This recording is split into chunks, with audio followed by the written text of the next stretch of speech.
আকাশবাণী গুৱাহাটীৰ আঞ্চলিক বাতৰি বিভাগৰ ভাৰত বিকাশ ডায়েৰী শীৰ্ষক এই অনুষ্ঠানলৈ আপোনালোকক স্বাগতম। এই অনুষ্ঠানত শ্ৰোতাসকলে সংসদীয় সমষ্টিসমূহৰ বিষয়ে কিছু কথা জানিবলৈ পাইছে। আজি আপোনালোকক লৈ যাবলৈ বিচাৰিছো অসমৰ 14টা সংসদীয় সমষ্টিৰ ভিতৰত 1 নম্বৰ অনুসূচিত জনজাতিৰ বাবে সংৰক্ষিত কোকৰাঝাৰ সমষ্টিলৈ। এই সমষ্টিটোত 9টা বিধানসভাৰ খণ্ড আছে। গোসাইগাঁও অনুসূচিত জনজাতিৰ বাবে সংৰক্ষিত দতমা, অনুসূচিত জনজাতিৰ বাবে সংৰক্ষিত কোকৰাঝাৰ, বাওখুংৰি, পৰ্বতজোৰা, চিডলি, বিজনী, মানস আৰু অনুসূচিত জনজাতিৰ বাবে সংৰক্ষিত বাক্সাৰ কিছু অংশ। সমষ্টিটোত মুঠ ভোটদাতাৰ সংখ্যা 14,70,271 গৰাকী।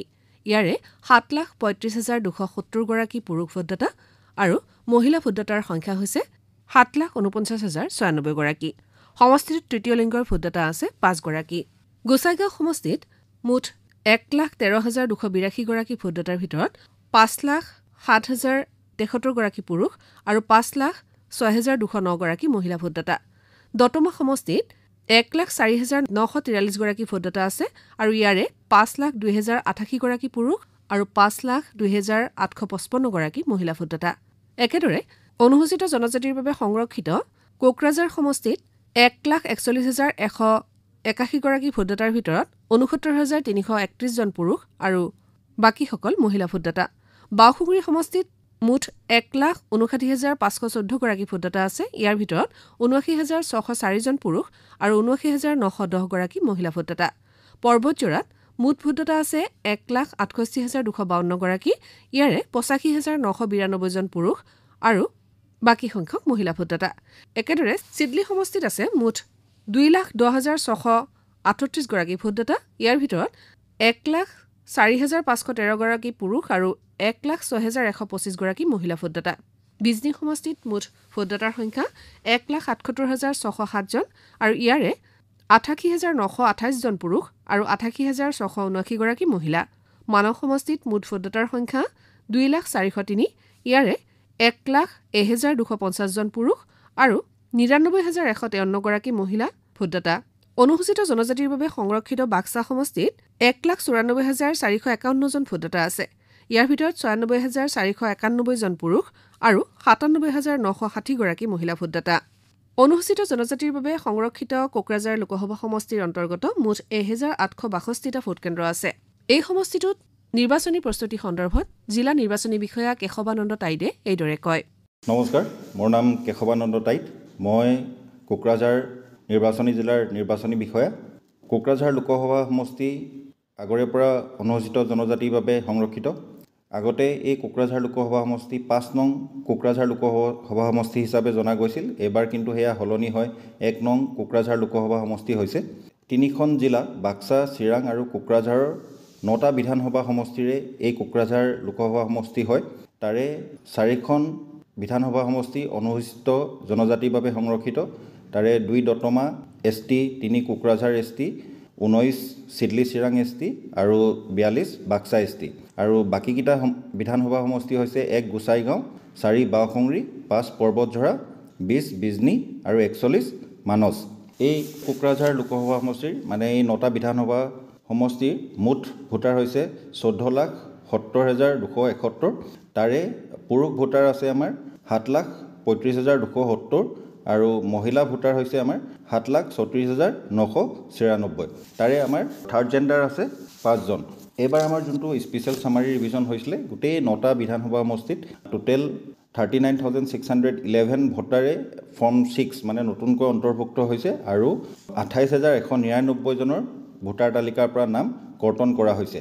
ইয়াতে মই অনুৰোধ কৰিব বিচাৰোঁ ভোটাৰসকলক এই 9টা বিধানসভা সমষ্টিৰ যে যোনখন আমাৰ ফাইনেল পাব্লিকেশ্যন প্ৰকাশ পাইছিলে তাতে তেওঁলোকৰ নামটো চাই ল'ব লাগে। যদি নাম কৰ্তন হৈছে তেতিয়াহ'লে অতি সোনকালে ফৰ্ম 6খনে ফিল আপ কৰি তেওঁলোকৰ নিজৰ নামটো যাতে অন্তৰ্ভুক্ত কৰি লয়। সেয়া আপোনালোকে নিজৰ ওচৰৰ BLকো কণ্টেক্ট কৰি ল'ব পাৰিব, নহ'লে অনলাইন যোগে যি নথি পত্ৰ লাগে সেইখিনি দি অনলাইন ভোটাৰ হেল্পলাইন এপ বা voters.eci.gov.in নামৰ যোনটো পৰ্টেল আছে তাতে এপ্লাই কৰিব পাৰিব।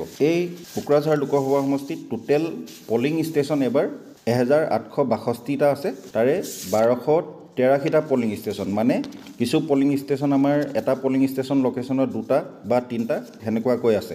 আমাৰ লোকসভা নিৰ্বাচনী প্ৰচাৰ অলৰেডি আমি কিছু কাম আগবঢ়াইছোঁ। তাৰে আপোনালোকে দেখিছে আমাৰ যোনটো SVEEP systematic voters education and electoral পাৰ্টিচিপেশ্যনৰ অন্তৰ্গত আমাৰ মোবাইল ডেমনষ্ট্ৰেশ্যন ভেন পলিং ষ্টেচনে গৈছে আৰু বহুত মানুহে প্ৰায় 8,000 মানুহে এতিয়ালৈকে তাতে ভোটদান কৰিছে। আৰু লগতে আমাৰ কোকৰাঝাৰ জিলা আয়ুক্ত কাৰ্যালয়তো এটা EVM ডেমনষ্ট্ৰেশ্যন চেণ্টাৰ খোলা হৈছে, যোৱা এমাহৰ পৰাই খোলা আছে। আৰু এই ডেমনষ্ট্ৰেশ্যন চেণ্টাৰ ইলেকশ্যন এনাউন্স হোৱা পৰ্যন্ত ইয়াতে খোলা থাকিব। যিসকলৰ EVMৰ প্ৰতি কিছু প্ৰশ্ন আছে বা সংকোচ আছে তেওঁলোকে আহি ইয়াতে ভোটদান ট্ৰায়েল বেচিছত কৰি চাব পাৰে। লগতে মই জনাব বিচাৰোঁ আমাৰ কোকৰাঝাৰ নিৰ্বাচনী জিলাৰ আমি কিছু সুকীয়া ইনিচিয়েটিভ আমি লৈছিলোঁ যাতে আমাৰ যিসকল নতুন ভোটাৰ তেওঁলোকে এট্ৰেক্ট হয়। তাৰে এটা হৈছে turn 18 let's rock and roll ফিল ডেস্কা from 6 to make your mark. আৰু আমি ক'বলৈ পাই সুখী যে এবাৰ কেৱল কোকৰাঝাৰ জিলাতে প্ৰায় 9,000তকৈও অধিক নতুন ভোটাৰ অন্তৰ্ভুক্ত কৰিছে। আৰু প্ৰিপেৰেশ্যনৰ কাৰণে আমাৰ যোনখিনি কাম আমি প্ৰিচাইডিং অফিচাৰ এবাৰ গোটেই লোকসভা সমষ্টিত 8,938 জন লাগিব। মানে পলিং ষ্টেচন যদিও আমাৰ 1,862টা, আমাৰ 120% আমি ৰিজাৰ্ভ কৰি ৰাখিব লাগে। তো তেওঁলোকৰ ট্ৰেইনিং যিসকল আমাৰ নিৰ্বাচনী জিলা আছে তেওঁলোকে নিজৰ ট্ৰেইনিং আৰম্ভ কৰিব। আমাৰো এবাৰ কোকৰাঝাৰ জিলাত আমাক প্ৰায় 3500 মানুহ লাগিব আৰু তেওঁলোকৰ ট্ৰেইনিং কোকৰাঝাৰ গভ কলেজত হ'ব আৰু গোসাইগাঁও ঠিক তেনেকৈ গোসাইগাঁৱত পাতিব। আমি এটা হেল্পলাইন নাম্বাৰো খুলিছোঁ 1950। আপোনালোকৰ যিকোনো কিবা প্ৰশ্ন আছে বা নিজৰ নাম অন্তৰ্ভুক্ত কৰিব বা যিকোনো প্ৰব্লেম হ'লে আপোনালোকে 1950 কল কৰিব পাৰিব। যোৱা 2019 লোকসভা ইলেকশ্যনত আমাৰ 83% ভোটিং হৈছিলে, কিন্তু এবাৰ আমি আশা কৰোঁ যে কোকৰাঝাৰৰ সকলো ভোটাৰে নিজৰ ভোট সাব্যস্ত কৰি আমি 100% যাতে আমাৰ ভোট গ্ৰহণ হয় তাৰে আমি কামনা কৰিছোঁ আৰু সকলোৰে সহযোগিতা বিচাৰিছোঁ। আমাৰ যোনদিনাখন পল হ'ব সেইদিনাখন ভোট গ্ৰহণ কেন্দ্ৰত প্ৰিচাইডিং আৰু পলিং অফিচাৰ্ছ থাকিব। আৰু আমাৰ কোকৰাঝাৰ নিৰ্বাচনী জিলাৰ বাবে আমাৰ ছেক্টৰ অফিচাৰ টোটেল এবাৰ 60 জন আছে আৰু তেওঁলোকক ছুপাৰভাইজ কৰিব জনেল অফিচাৰ 15 জন। ছেক্টৰ অফিচাৰৰ ওচৰত আমাৰ ৰিজাৰ্ভ EVMবোৰ থাকে। যদি পল দিনাখন ভোটগ্ৰহণ কেন্দ্ৰত মেচিন EVMৰ যদি কিবা বেয়া হয় তেতিয়াহ'লে সেই ৰিজাৰ্ভ EVMৰ পৰা বদলাই দিয়া হ'ব। আৰু বিশেষ আপোনালোকে ইলেকশ্যনৰ বিষয়ে আৰু জানিবলৈ হ'লে আমাৰ ডিষ্ট্ৰিক্ট ইলেকশ্যন অফিচাৰ কোকৰাঝাৰ হিচাপে এটা ফেচবুক পেজ আছে আৰু ইনষ্টাগ্ৰামতো DO কোকৰাঝাৰ বুলি আছে, তাতে আমি আপডেট কৰি থাকোঁ। আপোনালোকে তাতে সকলোবোৰ জানিব পাৰিব। ধন্যবাদ। 2019 চনত কোকৰাঝাৰত 9 গৰাকী প্ৰাৰ্থীয়ে নিৰ্বাচনী যুঁজত অৱতীৰ্ণ হৈছিল। 2014 আৰু 2019 চনৰ বিগত দুটা নিৰ্বাচনত নিৰ্দলীয় প্ৰাৰ্থী নৱকুমাৰ শৰণীয়াই কোকৰাঝাৰ লোকসভা আসনত জয়লাভ কৰে। 2014 চনত শৰণীয়াই বড়োলেণ্ড পিপলছ ফ্ৰণ্টৰ প্ৰমীলা ৰাণী ব্ৰহ্মক 37,786টা ভোটত পৰাজিত কৰে আৰু 2014 চনত বড়োলেণ্ড পিপলছ ফ্ৰণ্টৰ চনচুমা খুংগুৰ বিস্মৃতিয়াৰীক পৰাস্ত কৰে শৰণীয়াই। তথ্য অনুসৰি ভাৰতীয় জাতীয় কংগ্ৰেছৰ ধৰণীধৰ বসুমতাৰীয়ে 1957, 1962, 1967 আৰু 1971 চনত কোকৰাঝাৰ আসনখনত জয়লাভ কৰে। 1977 চনত নিৰ্দলীয় প্ৰাৰ্থী চৰণ নাৰ্জাৰী, 1984 চনত সমৰ ব্ৰহ্ম চৌধুৰী, 1991 চনত সত্যেন্দ্ৰনাথ ব্ৰহ্ম চৌধুৰী আৰু লিউচ ইছলাৰীয়ে জয়লাভ কৰে 1996 চনত। দৰাচলতে কোকৰাঝাৰ পূৰ্বতে অবিভক্ত গোৱালপাৰা জিলাৰ এটা অংশ আছিল।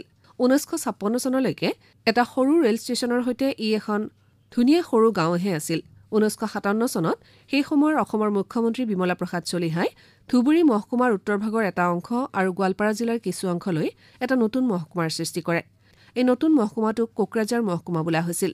গোৱালপাৰা জিলাখন এনেদৰে 3টাকৈ মহকুমাত ভাগ কৰা হৈছিল। বিজনী, চিডলি, চিৰাং, ৰিপু আৰু গোমা অঞ্চলৰ সৈতে সেই সময়ৰ কোকৰাঝাৰ মহকুমাৰ মুঠ মাটিকালি আছিল 4,065.88 বৰ্গ কিলোমিটাৰ। 1983 চনৰ 1 জুলাইত কোকৰাঝাৰ মহকুমাটো কোকৰাঝাৰ জিলালৈ উন্নীত হয়। কোকৰাঝাৰ চহৰক জিলাখনৰ সদৰ হিচাপে প্ৰস্তুত কৰা হয়। জিলাখন পূবে মানাহৰ পৰা পশ্চিমে সোণকোষলৈকে বিস্তৃত আছিল। এই জিলাৰ মাজেৰে 31 নম্বৰ ৰাষ্ট্ৰীয় ঘাইপথ পাৰ হৈ গৈছে। ইয়াৰ নৈ উপনৈসমূহ হ'ল চম্পাৱতী, তৰাং, সৰলভাঙা, জালকাটি আৰু সোণকোষ ইত্যাদি। ইয়াত কচুগাঁও আৰু চক্ৰশিলা অভয়াৰণ্য আছে। চক্ৰশিলাৰ সোণালী বান্দৰ পৰ্যটকসকলৰ অন্যতম আকৰ্ষণ। এই সমষ্টিটোতে মানস ৰাষ্ট্ৰীয় উদ্যানৰো কিছু অংশ আছে। এই ৰাষ্ট্ৰীয় উদ্যানখনলৈ অগণন দেশী বিদেশী পৰ্যটকৰ আগমন ঘটে। তদুপৰি চালেকাটিত তাপবিদ্যুৎ কেন্দ্ৰও আছে। ইয়াৰ প্ৰধান শিল্প উদ্যোগসমূহ হ'ল প্লাইউড, বাঁহ-বেতৰ সঁজুলি, কাঠৰ সামগ্ৰী ইত্যাদি। কোকৰাঝাৰৰ গোসাইগাঁও অঞ্চলৰ পৰা প্ৰচুৰ পৰিমাণে কাঠ ৰপ্তানি কৰা হয়। তদুপৰি বড়োলেণ্ড স্বায়ত্তশাসিত পৰিষদৰ মূল কাৰ্যালয় কোকৰাঝাৰ জিলাতে উপস্থিত। বড়ো ৰাজনীতিৰ স্নায়ুকেন্দ্ৰ হিচাপে বিবেচিত কোকৰাঝাৰ সমষ্টিটো বড়োলেণ্ড টেৰিটৰিয়েল ৰিজিয়ন অৰ্থাৎ BTR অন্তৰ্গত কোকৰাঝাৰ, চিৰাং আৰু বাক্সা তিনিখন জিলাৰ অন্তৰ্গত। এই সমষ্টিটোত কেন্দ্ৰীয় আৰু ৰাজ্য চৰকাৰৰ বিভিন্ন উন্নয়নমূলক আঁচনিসমূহ সুন্দৰভাৱে ৰূপায়ণ হৈ আছে। এই আঁচনিসমূহৰ সুফল বিভিন্ন স্তৰৰ হিতাধিকাৰীয়ে লাভ কৰিবলৈ সমৰ্থ হোৱা বুলি আকাশবাণীক জানিবলৈ দিয়ে। আহক শুনো হিতাধিকাৰীয়ে কি কয়। মোৰ নাম মায়া ঠাকুৰ। বাওসুংগুৰি সমষ্টিৰ কোকৰাঝাৰ হাদানপাৰাত মোৰ ঘৰ। মোৰ ঘৰত মোৰ স্বামী আৰু মোৰ 2টা বাচ্চা আছে। মই চৰকাৰৰ পৰা বহুত সুবিধা পাইছোঁ। চৰকাৰৰ পৰা মই উজালা গেছ পাইছোঁ, প্ৰধানমন্ত্ৰীৰ ঘৰ পাইছোঁ আৰু আয়ুষ্মান কাৰ্ডখনো পাইছোঁ। মোৰ বহুত সুবিধা হৈছে। আগতে আমাৰ ঘৰটো একদম কেঁচা আছিল, ওপৰত পানী পৰিছিল, বহুত অসুবিধা হৈছিল। ঘৰটো একদম থকাৰ উপযোগী নাছিল। এতিয়া ঘৰটো পাই মোৰ বহুত সুবিধা হৈছে। মোৰ বাচ্চাকেইটাও ভাল কৰি পঢ়া শুনা কৰা সুবিধা পাইছে। আৰু গেছ পোৱাৰ আগতে মই একদম খৰি বিচাৰি ফুৰিব লাগিছিল। খৰিটো আমি আমাৰ নিচিনা মানুহ কিনিব নোৱাৰোঁ, বহুত দাম। গেছ পোৱাৰ পিছত মোৰ ৰন্ধা বঢ়াতো সুবিধা হৈছে। মই সময় পাইছোঁ, কিবা কিবি কাম কৰিব পাৰিছোঁ। গতিকে চৰকাৰে যি সুবিধা দিছে এইখিনি পাই আমি বহুত সুখী হৈছোঁ, লাভৱান হৈছোঁ। আমি আশা ৰাখিছোঁ আমি সদায় এনেকুৱা ধৰণৰ সহায় পাই থাকিম। গতিকে এইখিনিয়ে মোৰ ক'ব লগা আৰু চৰকাৰক মই ধন্যবাদ জনাইছোঁ। এনেকুৱা সুবিধা যেন আমাক সদায় দি থাকে। নমস্কাৰ, মোৰ নাম প্ৰণৱ মছাহাৰী, জিলা কোকৰাঝাৰ, ব্লক দতমা। মই PMAY ঘৰ পাইছোঁ আৰু PM কিষাণৰো পইচা পাই আছোঁ। ইয়াৰ কাৰণে মই ভাৰত চৰকাৰ আৰু অসম চৰকাৰক ধন্যবাদ দিছোঁ, যাতে এই আঁচনিবিলাক পাই মোৰ বহুত সুবিধা হৈছে। তাৰ কাৰণে মই এনেকৈ সদায় যিবিলাক আঁচনি আছে এই আঁচনি দিয়া মোৰ সংসাৰটো ভাল হৈছে। তাৰ কাৰণে মই ভাৰত চৰকাৰ আৰু অসম চৰকাৰক ধন্যবাদ দিছোঁ। শ্ৰোতাসকলে ইমান পৰে ভাৰত বিকাশ ডায়েৰী অনুষ্ঠানত কোকৰাঝাৰ লোকসভা সমষ্টিৰ বিষয়ে কিছু কথা শুনিলে। এই অনুষ্ঠানটি যুগুতাই আমালৈ আগবঢ়ালে আমাৰ কোকৰাঝাৰৰ সংবাদদাতা প্ৰীতম ব্ৰহ্ম চৌধুৰীয়ে। অনুষ্ঠানটিৰ প্ৰযোজনা মানস প্ৰতিম শৰ্মাৰ, সহযোগিতা আগবঢ়ালে অপূৰ্ব মালিয়ে। আজিৰ অনুষ্ঠানটিৰ ইমানতে অন্ত পৰিল।